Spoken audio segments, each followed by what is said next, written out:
Pemirsa, polisi berhasil menangkap pelaku pembunuhan karyawati Bank Mandiri Niputu Widiastiti di Jalan Kertanegara, Ubung Kaje, Denpasar Utara. Pelaku yang masih di bawah umur asal Buleleng tersebut ditangkap di areal Pelabuhan Penimbangan Singaraja. Motif pembunuhan diduga aksi pencurian yang berujung menghabisi nyawa korban.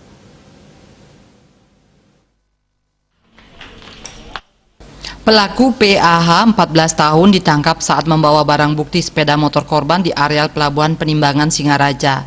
Kapolresta Denpasar Kombes Polisi Johnson Avitus Panjaitan mengatakan, kejadian berawal dari pelaku melihat korban sendiri sehingga timbul niat pelaku untuk mencuri.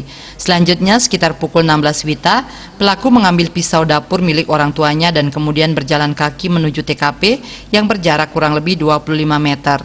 Di TKP pelaku melompati pagar tembok dan masuk ke lantai 1 dan kamar korban.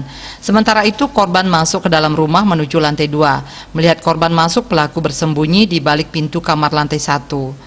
Sekitar 2 menit kemudian pelaku ikut naik ke lantai 2 dan melihat korban sedang bermain HP di depan kamar. Ketika korban berbalik badan melihat pelaku dan langsung berteriak maling. Pelaku mendekati korban dan mendorong korban ke belakang hingga terjatuh di atas kasur.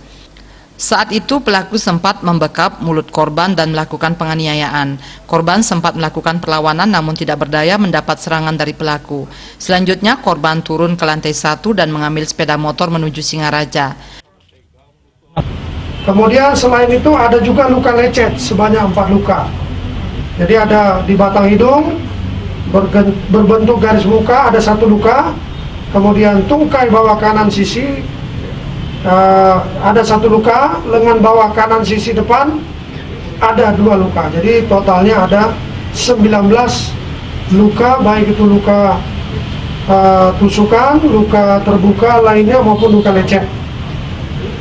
Kemudian barang-barang milik korban yang hilang ada 1 unit sepeda motor Honda Scoopy warna merah, ya, DK 3114 KR. Kemudian 1 tas selempang yang berisikan buku tabungan Bank Mandiri, dompet yang berisikan surat-surat ATM, KTP milik korban. Dalam kasus ini polisi menyita pakaian pelaku, sepeda motor, helm, tas lempang berisi dompet dan surat-surat milik korban, serta sebuah pisau gagang kayu. Akibat perbuatannya, pelaku dijerat pasal 338 KUHP dan atau pasal 365 KUHP dengan ancaman 15 tahun penjara. Raiswantara, Bali TV.